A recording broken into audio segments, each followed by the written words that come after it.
हरियाणा में अब शहरों की स्वच्छता को लेकर रैंकिंग तय की जाएगी।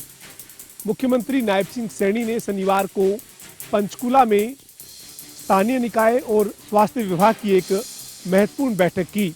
इस बैठक में मुख्यमंत्री के साथ स्वास्थ्य मंत्री आरती सिंह राव, कैबिनेट मंत्री विपुल गोयल और रणबीर सिंह गंगवा मौजूद रहे।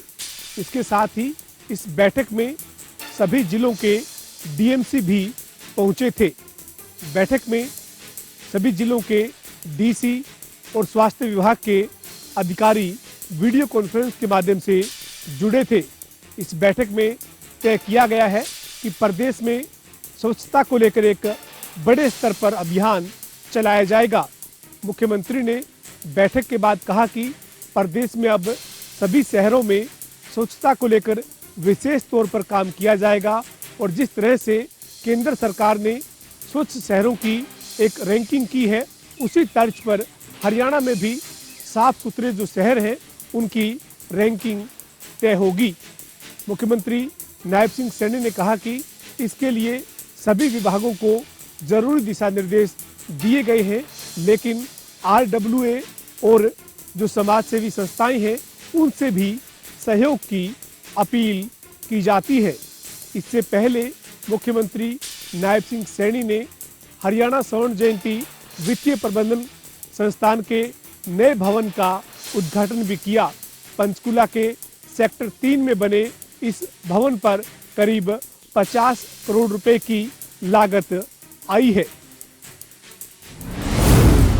फतेहाबाद जिले के गांव बड़ोपल में आज गौशाला व्यवस्थाओं के लिए चेक वितरण कार्यक्रम का आयोजन किया गया। इस कार्यक्रम में प्रदेश के मुख्यमंत्री नायब सिंह सैनी ने मुख्य अतिथि के तौर पर शिरकत की और जनसभा को संबोधित किया। वहीं मुख्यमंत्री द्वारा जो प्रदेश में गौशालाओं को लेकर जो समस्याएं आ रही है उन्हें भी दुरुस्त करवाने का आश्वासन दिया और उन्होंने कहा कि आज उनके द्वारा जो कुल 7 करोड़ 2 लाख रुपए फतेहाबाद जिले की 65 गौशालाओं को दिया गया है ताकि गौओं के लिए चारे की व्यवस्था हो सके। वहीं मुख्यमंत्री ने अलग से 21 लाख रुपए गांव बड़ोपल के लिए दिए ताकि गांव का विकास हो सके। फतेहाबाद जिले के पूर्व विधायक जोड़ाराम द्वारा भी कुल 6 मांगे जो मुख्यमंत्री के सामने रखी गई थी, जिसमें मुख्य मांग जो थी गांव बड़ोपल में सेम की समस्या। इसको लेकर भी मुख्यमंत्री ने आश्वासन दिया है कि गांव बड़ोपल में जो सेम की समस्याएं जो है उन्हें भी जल्द दूर किया जाएगा और इसके लिए सरकार पहले ही प्रयासरत है। बता दें कि आज मुख्यमंत्री के साथ पूर्व जो सांसद सुनीता दुग्गल और उनके साथ कैबिनेट मंत्री रणबीर गंगवा और पशुपालन मंत्री जो श्याम सिंह राणा भी मौजूद रहे। मुख्यमंत्री ने ग्रामीणों को विश्वास दिलाया है कि जो उनके द्वारा इलेक्शन में जो वादे किए गए थे उन्हें जो प्रदेश सरकार पूरा करने का अपना काम कर रही है। वहीं अलग से आज जो श्याम सिंह राणा कृषि मंत्री, सुभाष बराला और जो रणबीर गंगवा है उनके द्वारा भी जो गांव बड़ोपल की जो गौशाला है उसे आज 33 लाख रुपए उनके द्वारा अलग से दिए गए हैं और उनके द्वारा भाषण में कहा गया कि गौ माता जो है उनकी सेवा हर वर्ग को करनी चाहिए ताकि जो पशुधन है उसे बढ़ावा मिल सके। जनता टीवी के लिए फतेहाबाद से रमेश कुमार की रिपोर्ट। बराड़ा में आज एक बड़ा हादसा हो गया। बराड़ा के मेन बाजार PNB बैंक के सामने एक 3 व्हीलर अनियंत्रित होकर पलट गया। 3 व्हीलर में 7 सवारियां बैठी थी, जिसमें से 3 सवारियों को गंभीर चोटें आई हैं, जिनका इलाज मुलाना के निजी अस्पताल में चल रहा है। बताया जा रहा है कि 3 व्हीलर तेज गति से चल रहा था, जिसके उसका संतुलन बिगड़ गया और वह पलट गया। वहीं मामले की सूचना पाकर डायल 112 की टीम और स्थानीय पुलिस भी मौके पर पहुंची और घायलों को एम्बुलेंस से हॉस्पिटल पहुंचाया। वहीं बताया जा रहा है कि ये हादसे में 2 लोगों को फ्रैक्चर आया है। वहीं पुलिस ने 3 व्हीलर को काबू करके मामले में जाँच शुरू कर दी है। जनता टीवी के लिए बराड़ा से अनिल कुमार। फरीदाबाद के बल्लभगढ़ स्थित अंबेडकर चौक के पास एक लाइब्रेरी में आज सुबह अचानक भीषण आग लगी। आग इतनी भयंकर थी कि लाइब्रेरी से धुआं के गुब्बार उठ रहे थे। ऐसे ही लोगों ने वहां पर धुआं उठता हुआ देखा तो तुरंत पुलिस और फायर ब्रिगेड को सूचना दी। सूचना के बाद तुरंत मौके पर पहुंची पुलिस और फायर ब्रिगेड की 5 गाड़ियों ने कड़ी मशक्कत के बाद आखिरकार आग पर काबू पा लिया। वहीं पुलिस अधिकारी और फायर ब्रिगेड के लोगों का कहना है कि आग लगने से किसी को जान माल का कोई नुकसान नहीं हुआ है। हालांकि समय रहते ही आग बुझा ली। हालांकि जो इलाका है वो पूरा भीड़ भाड़ वाला है, जिसके चलते जैसे ही वहां पर आग लगी तो आसपास की इमारतों में जो है वो भगदड़ मच गई और समय रहते ही जो है वो 5 गाड़ियों की खड़ी मशक्कत के बाद आखिरकार आग पर काबू पा लिया। हालांकि जो आग लगने के कारण है वो एसी के शॉर्ट सर्किट जो है वो कहीं ना कहीं बताए जा रहे हैं। फिलहाल जो है वो आग पूरी तरीके से आग पर जो है वो काबू पा लिया गया है। फरीदाबाद से जनता टीवी के लिए मुकेश राजपूत। काशी के गांव बेपल में नाली विवाद को लेकर आपसी पड़ोसियों में झगड़ा हो गया, जिसके बाद विजय मलिक नाम के एक भाजपा का नेता बताया जा रहा है, उसने 2 हवाई फायर कर दिए। गनीमत रही, ये गोली किसी को नहीं लगी, लेकिन बताया जा रहा है कि विजय के पड़ोस में ही रहने वाले परवेश के ऊपर ये फायरिंग किया गया था। फायर सीधा जाके दीवार में लगा गया। मौके पर आसपास के लोगों ने पुलिस को सूचना दी, जिसके बाद पुलिस मौके पर पहुंची। पुलिस ने मौके पर पहुंचकर मामले की जांच शुरू कर दी है। वहीं सदर थाना प्रभारी सुमेर सिंह ने बताया कि पूरे मामले में गहनता से जांच चल रही है। फिलहाल इस मामले में अभी तक कोई गिरफ्तारी नहीं हुई है। आखिर क्या है ये पूरा मामला, ये तो जांच का विषय है। जनता टीवी के लिए खासी से मनराज सिंह। जींद के पांडु पिंडारा अमावस्या स्थल पर आज एक दर्दनाक हादसा देखने को मिला।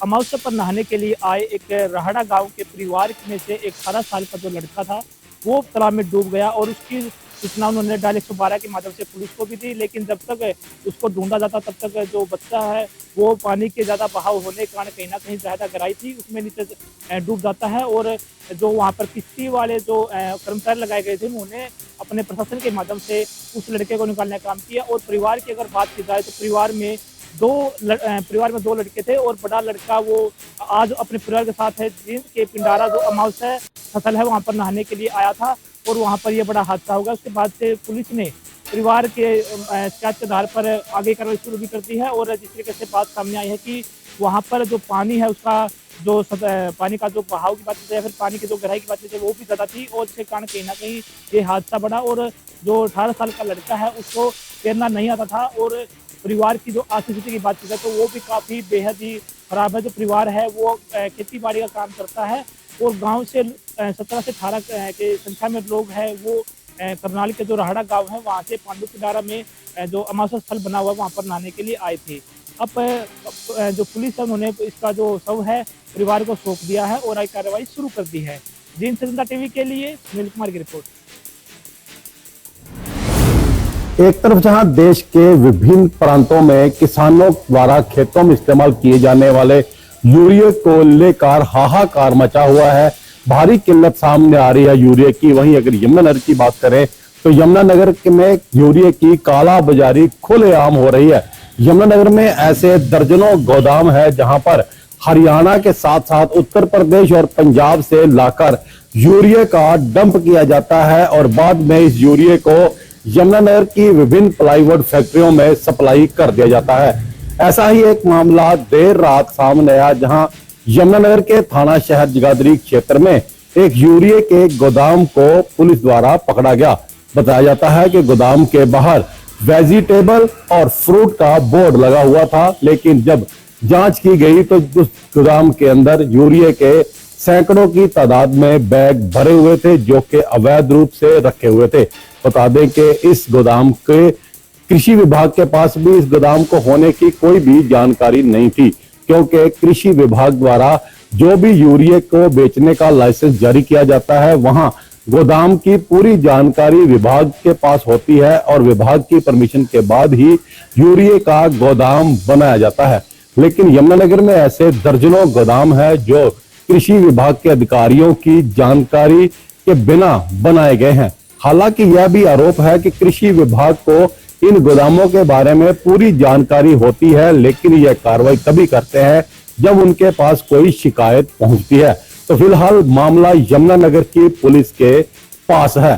पुलिस ने गोदाम की जानकारी मिलते ही कृषि विभाग के अधिकारियों को मौके पर बुलाया और जब जांच की तो पाया गया कि यह गोदाम इल्लीगल है।